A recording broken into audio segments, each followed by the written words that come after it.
Mae'r haul yn mynd i'w wely. Mae'n amser I ni gael stori fach cyn cysgu. Dewch nawr I di cyw I glywed stori fach am un o'r criw.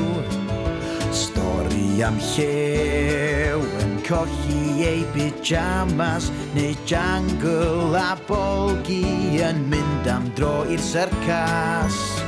Plwm pa deryn gyda cyw a'r kangaroo, straeon yn nos I sŵn y gwd I hw. Mae'r haul yn mynd i'w wely. Mae'n amser I ni gael stori fach cyn cysgu. Dewch nawr I di cyw I glywed stori fach am un o'r criw. Ie, dewch da ni fyd cyw.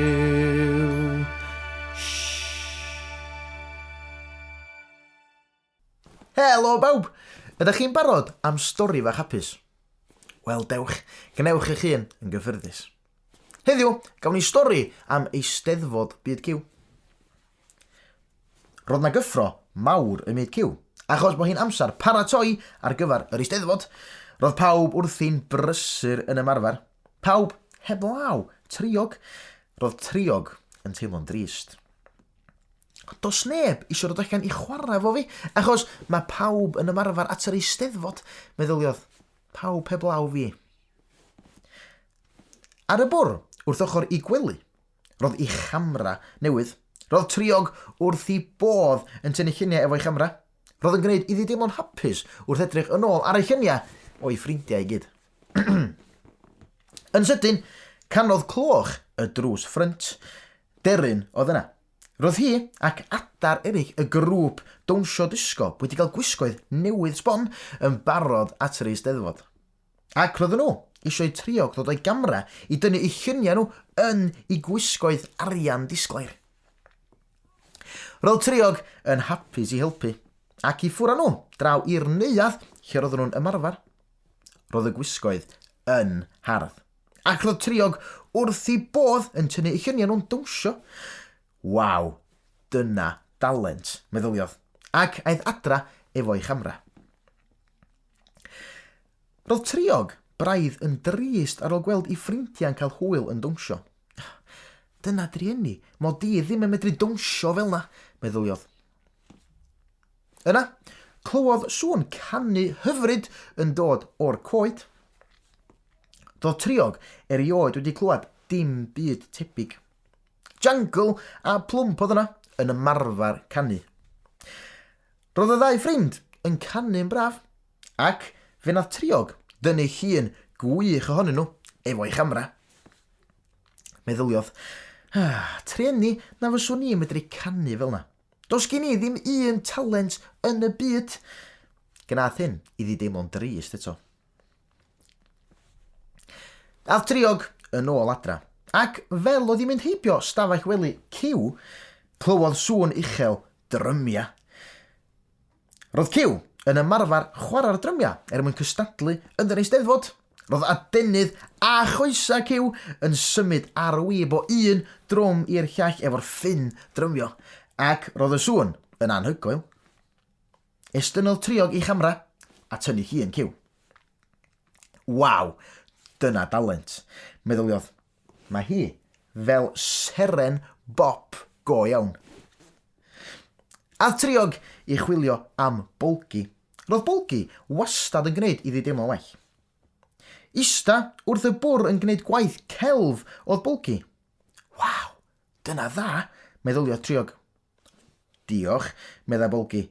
Dyma'r gwaith dwi'n gwneud ar gyfer yr eisteddfod. Roedd triog ddim yn dallt. Roedd hi'n meddwl mae canu a dawnsio oedd pobl yn gwneud yn yr eisteddfod. O dyna pam nes I siarad efo chdi bolgi. Dwi'n teimlo'n drist heddiw achos, wel, mae dawns disgo deryn ar adar yn anhygoel. Mae cyw yn wych ar y drymia a plwmp a jungle yn canu fel angylion. Mae gan bawb dalent. Pawb heblaw fi. Dwi hyd yn oed wedi tynnu lluniau pawb yn cael hwyl yn ymarfer. Edrychodd Bolgi ar lyniau gwych triog. Triog anwyl. Mae'r lluniau yma wych, meddai Bolgi. Mae yna bob math o gystadlaethau yn yr Eisteddfod gan gynnwys cystadleuaeth ffotograffiaeth, sef tynnu lluniau efo camera. Ddylia chdi anfon rhain i'r Eisteddfod. Meddyliodd triog am y peth, ac yn wir i chi, mi nath i anfon i gwaith i mewn i'r Eisteddfod. Ar ddiwrnod yr Eisteddfod, cafodd y ffrindiau hwyl arni, a chafodd triog y drydydd wobr efo'i lluniau. Roedd yn hapus iawn efo hynna. Dywedodd y beirniad. Y gwir ydy, mae gan bawb dalent gwahanol, a dyna ydy Eisteddfod, cyfla i ddathlu talenta bob un ohono ni. Roedd triog yn cytuno. Gwenodd triog a throi i edrych ar ei ffrindiau, ac roedd nhw hefyd yn gwenu. Pan mae'n hwyr ac yn dechrau nosi, dos dim byd gwell na chael stori fach cyn cysgu. Nos da, bawb!